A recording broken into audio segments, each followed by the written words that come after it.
नमस्कार दोस्तों, आज हम बात करेंगे भगवान श्री कृष्ण के उस महान उपदेश की जो उन्होंने भगवद गीता में अर्जुन को युद्ध भूमि पर दिया था। एक ऐसा सत्य जो हर युग में अमर रहेगा। भगवान श्री कृष्ण कहते हैं, हे अर्जुन, मनुष्य अपने कर्मों का फल अवश्य भोगता है, चाहे वह शुभ हो या अशुभ।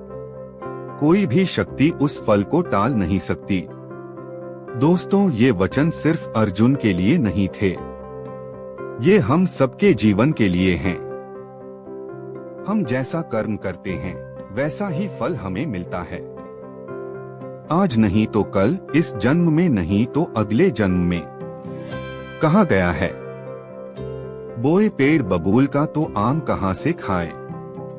जैसे किसान अपने खेत में जिस बीज को बोता है उसी की फसल काटता है, वैसे ही मनुष्य अपने कर्मों की फसल खुद काटता है। ईश्वर ने मनुष्य को कर्म करने की स्वतंत्रता दी है, परंतु फल देने का अधिकार ईश्वर के पास है। हम कर्म कर सकते हैं, लेकिन फल कैसा मिलेगा यह केवल भगवान जानते हैं। इसलिए भगवान श्री कृष्ण कहते हैं, कर्म कर, फल की चिंता मत कर। क्योंकि जब हम कर्म को भगवान को अर्पित कर देते हैं तो कर्म पवित्र बन जाता है और हमें बांधता नहीं। वहीं जब हम अहंकार या स्वार्थ से कर्म करते हैं तो वही कर्म हमें दुख में बांध देता है। बहुत समय पहले एक गांव में भोला नाम का गरीब किसान रहता था। वह ईमानदार और मेहनती था। एक दिन खेत जोतते समय उसके हल में एक बड़ा पत्थर अटक गया। जब उसने उसे उठाया तो देखा वह कोई साधारण पत्थर नहीं, बल्कि बहुमूल्य रत्न था। भोला ने ईमानदारी से वह रत्न गांव के दुकानदार को दिखाया और कहा, भाई, मुझे इसकी कीमत नहीं पता, पर मैं इसे बेचना चाहता हूँ ताकि अपने परिवार की जरूरतें पूरी कर सकूं। दुकानदार भोला की ईमानदारी से प्रभावित हुआ। उसने कहा, भोला, तेरी सच्चाई ही तेरी सबसे बड़ी पूंजी है। और उसने पत्थर की सही कीमत देकर उसे ईमानदारी का इनाम दिया। दोस्तों, यह कहानी हमें सिखाती है, कर्म में सच्चाई ही सबसे बड़ा धन है। ईमानदार इंसान कभी गरीब नहीं होता, क्योंकि उसका हर शुभ कर्म भगवान के खाते में जमा होता है। एक और कहानी सुनिए। एक सैनिक था, नाम था रोहित। वह अनाथ था पर बहुत ईमानदार। उसने अपनी पूरी तनख्वाह बचाकर रखी थी। एक दिन सेठ सूरजमल नाम का व्यापारी उससे मिला और बोला, मुझे थोड़े पैसे उधार दे दो, मैं व्यापार में लगाऊंगा और तुम्हें अच्छा मुनाफा दूंगा। रोहित ने साफ कहा, मुझे लालच नहीं है, पर अगर तुम्हारा काम बनता है तो ले जाओ। सेठ ने पैसे ले लिए। फिर कुछ महीनों बाद युद्ध छिड़ गया और रोहित वीरगति को प्राप्त हुआ। सेठ ने सोचा, अब तो पैसे वापस नहीं करने पड़ेंगे। उसका व्यापार बढ़ा, धन आया, सुख आया, पर कर्म का पहिया घूमना बाकी था। सालों बाद सेठ का बेटा अमर बड़ा हुआ। शादी के कुछ ही दिन बाद उसे ब्रेन कैंसर हो गया। इलाज पर लाखों रुपए खर्च हुए। सारा पैसा खत्म, व्यापार डूब गया और आखिरकार अमर की मृत्यु हो गई। एक दिन एक साधु सेठ के घर आए और बोले, सेठ, यह सब तुम्हारे कर्मों का ही फल है।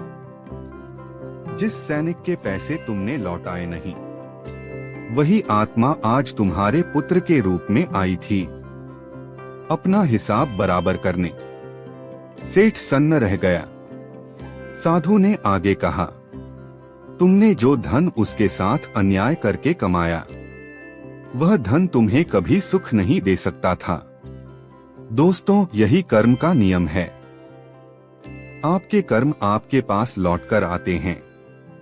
भले ही जन्म बदल जाएं, रूप बदल जाएं, प्रकृति हर कर्म का हिसाब रखती है। वह कभी भूलती नहीं। कर्म का न्याय जो जैसा करेगा वैसा पाएगा। भगवान के दरबार में न तो रिश्वत चलती है न सिफारिश, वहां सिर्फ कर्म बोलते हैं। जैसे राजा परीक्षित ने गलती से एक ऋषि के गले में मरा हुआ सांप डाल दिया था। उन्हें अपने कर्म का एहसास हुआ और उन्होंने दंड स्वीकार किया, क्योंकि ईश्वर के न्याय से कोई बच नहीं सकता।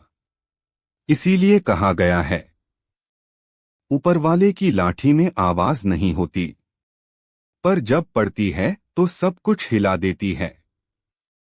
भगवान श्री कृष्ण ने गीता में कर्म के 3 रूप बताए हैं।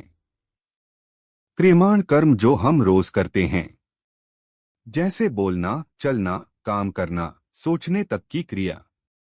इनमें से कुछ का फल तुरंत मिलता है, कुछ का देर से। संचित कर्म जो हमने पिछले जन्मों या इस जन्म में किए और जिनका फल अभी बाकी है। प्रारब्ध कर्म जो इस जन्म में हमें भोगने ही पड़ते हैं, जिनसे कोई नहीं बच सकता। यही तीनों मिलकर हमारी किस्मत बनाते हैं।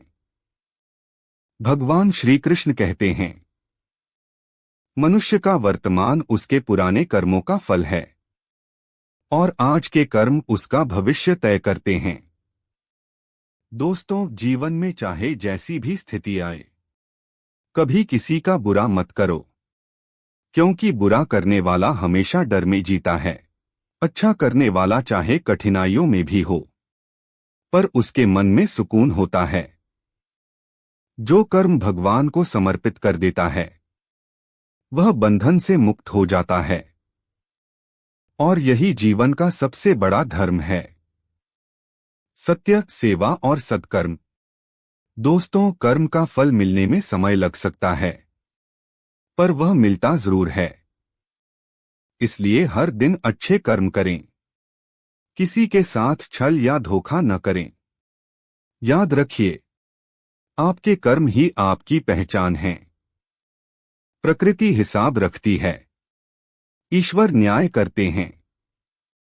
अगर आप इस बात पर विश्वास रखते हैं कि कर्म कभी व्यर्थ नहीं जाते, तो इस वीडियो को लाइक करें, चैनल को सब्सक्राइब करें और कमेंट में लिखें, जय श्री कृष्ण।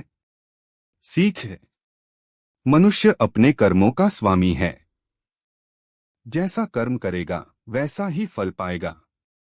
इसलिए अच्छे कर्म करो, क्योंकि यही तुम्हारा सच्चा धर्म है।